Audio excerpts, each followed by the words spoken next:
Mi presentación se refiere a algunas medidas para reducir las pérdidas difusas en suelos bajo uso lechero. Soy Carlos Perdomo, que hasta el año pasado era profesor titular de la Cátedra de Fertilidad y Fertilizantes dentro del Departamento de Suelos y Aguas, y ahora soy profesor libre. Y en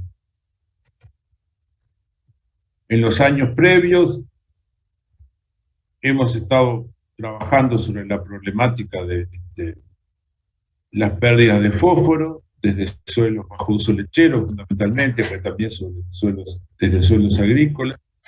Y todo se refiere a la problemática de las altas concentraciones de fósforo total en el agua del río Santa Lucía, que ustedes habrán escuchado, que está agravado porque más del 80% del fósforo que está presente en el agua está en forma soluble, que es la forma más disponible para los microorganismos que pueden crecer, y dentro de ellos las cianobacterias, que pueden producir problemas como los que han ocurrido de olores en el agua potable, y también eventualmente pueden producir incluso muertes de animales o seres humanos. Dentro de este aporte de fósforo que viene desde el suelo al agua, también hay distintas fuentes. Yo me voy a referir solo a las pérdidas difusas, las que provienen del escurrimiento sobre el campo, del agua de lluvia que después escurre sobre el campo, grandes áreas de campo, y se lleva fósforo, que es diferente de las pérdidas puntuales, que es la que aportan las ciudades y las industrias, como de las dispersas, que es la que llegan también desde la producción agropecuaria, pero desde, por ejemplo, efluentes de Tambo o otros efluentes. En los estudios que hemos realizado, hemos tratado de responder algunas preguntas, como ¿son o no son importantes las pérdidas difusas en relación a las demás? Y de acuerdo a los datos que hemos obtenido, que no se los puedo mostrar ahora, por problema de tiempo, cuando se comparan con estándares internacionales, aparecen como que son importantes. Y también, ¿cuánto se pueden reducir estas pérdidas? ¿Y con qué medida?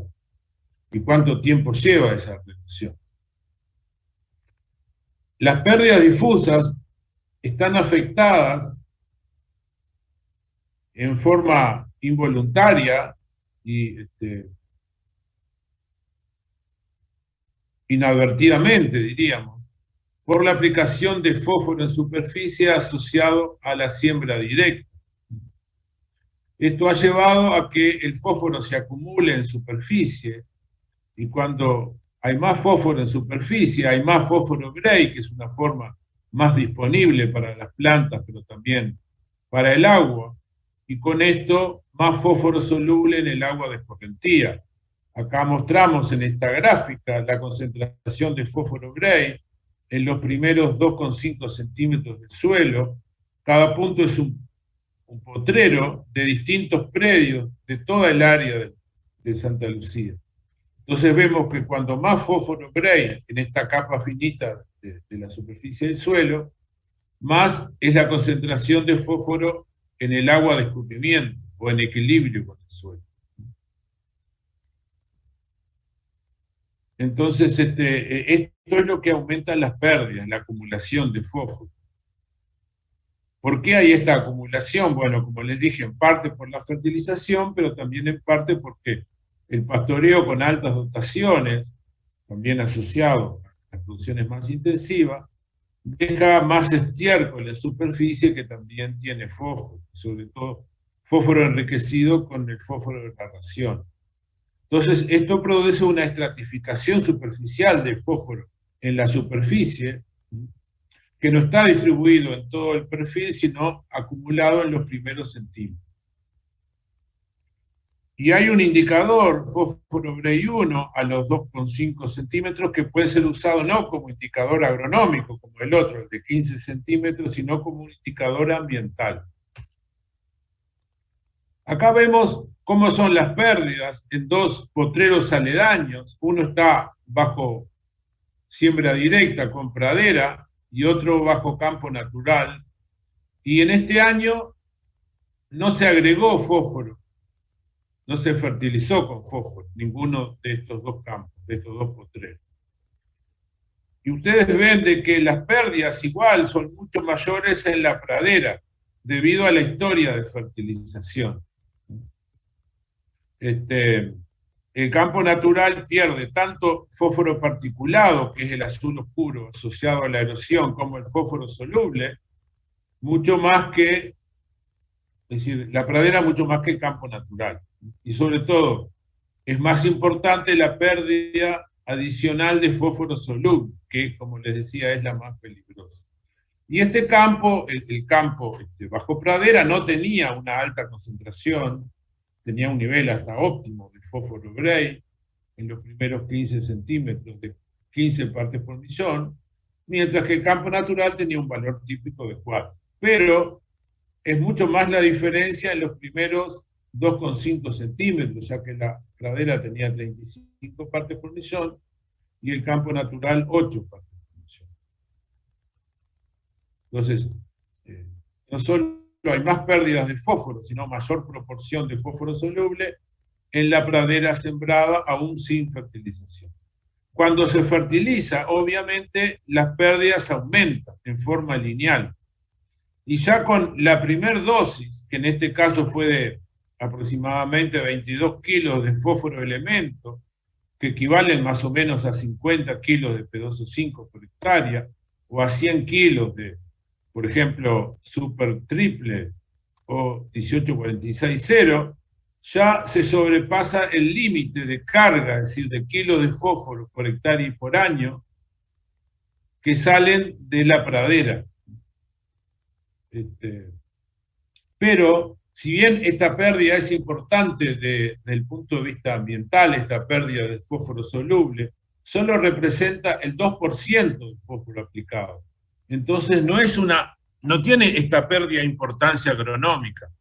En realidad no hay una pérdida de eficiencia agronómica por esta pérdida, solo afecta al medio ambiente.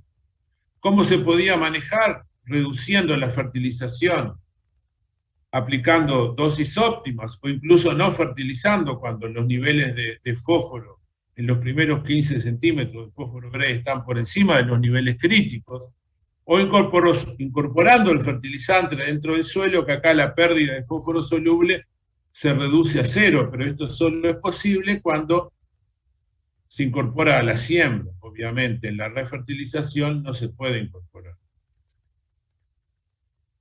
Hasta ahora dijimos cuál es el problema. Ahora, ¿cómo podríamos solucionarlo? Una de las maneras rápidas de solucionar este problema, rápidas de un día para el otro realmente, disminuyendo rápidamente el fósforo Gray en superficie. En Estados Unidos se recomienda, en situaciones de siembra directa con estratificación superficial, la arada con el viejo arado de reja y vertedera que invierte el pan de suelo. Acá tenemos un ejemplo. Cuando no estaba arado este campo, que tenía 23 partes por millón de fósforo Gray, como ven tampoco es un nivel alto, un nivel óptimo, de vuelta, un poquito quizás por arriba del óptimo, pero depende del cultivo. Tenemos casi 100 partes por millón de fósforo Gray en los primeros 2,5 centímetros.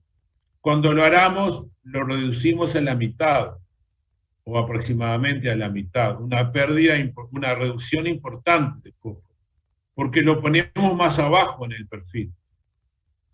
¿Cómo afecta esto la concentración de fósforo soluble en la escorrentía? Pasamos de una parte por millón, que es una concentración altísima en el agua de escurrimiento, a la cuarta parte, 0,23, cuando aramos. Pero igual, aún así estamos por encima de lo que considera el límite admisible, que es entre 75 partes por millón aproximadamente, 0,75 partes por millón en el agua de escorrentía. Acá, perdón, el fósforo soluble en el agua de escorrentía, no es en los 2,5 centímetros. Entonces la arada produce un efecto importante, aunque en este caso no logró reducirlo por debajo del nivel óptimo, del nivel deseado. Esta inversión, ¿cómo se recomienda hacerlo?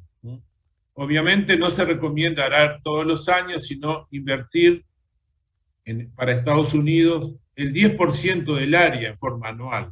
De esta manera estaríamos volviendo a la misma área a los 10 años. Y hacerlo en los momentos del año de mínimo riesgo de erosión, que en Uruguay sería a fines de primavera. Un dato importante es que la disquera no surte el efecto buscado. No es lo mismo. No hace nada. ¿Qué otra medida adicional tenemos? Bueno, podemos agregar, aparte de arar, un producto que retenga el fósforo soluble. Y acá vemos un experimento también en un campo, también de la cuenca lechera, de un productor lechero, que en este caso la pérdida, así como estaba, la concentración era de 0,19 miligramos por litro o parte por millón en el agua de escurrimiento. Cuando le agregábamos solo cloruro férrico, la pérdida, la concentración del agua de escurrimiento bajaba a 0,15 partes por millón. Cuando no solo cuando la arábamos, bajaba a 0,11. Y cuando la arábamos y le agregábamos cloruro férrico, bajábamos a 0,05. Ahí sí logramos que la concentración del agua de escurrimiento estuviera por debajo de este límite recomendado de concentración. Entonces, combinando las dos medidas, obtenemos un mejor efecto. Este campo tampoco tenía una alta concentración de fósforo en los primeros 15 centímetros, estaba en un nivel bastante óptimo, pero en los 2,5 centímetros antes de la arada estaban 77 partes por millón, y después también había bajado con la arada aproximadamente la mitad. Otra solución de corto plazo es rotar con especies que se utilizan fósforo, como el lupino. El lupino es una leguminosa que fija mucho nitrógeno, produce un grano que puede ser usado para la alimentación animal, pero además solubiliza fósforo del suelo porque está adaptada a suelos con muy poco fósforo. Entonces puede usar más fósforo que que normalmente está disponible para las otras plantas. Entonces acá, como ven, con 6 meses de cultivo de lupinus, dependiendo de la especie, en este caso para un suelo de colonia, el nivel de fósforo Bray en los primeros 15 centímetros pasó de 11 a 16 con Lupinus albus, y con Lupinus angustifolio subió menos. En cambio, en un suelo de ribera muy ácido, con muy poco fósforo Bray, la siembra de Lupinus angustifolio fue mejor porque subió a 7 partes por millón. Mientras que la especie albus, que acá había andado mejor, acá andó un poco por debajo. Entonces, de esta manera se logra aumentar el fósforo dentro del suelo sin agregarle fósforo. Más fósforo disponible para las plantas sin agregar. Bueno, quedo disponible para las preguntas después en la presentación real. Ahora estoy grabando esto. Gracias.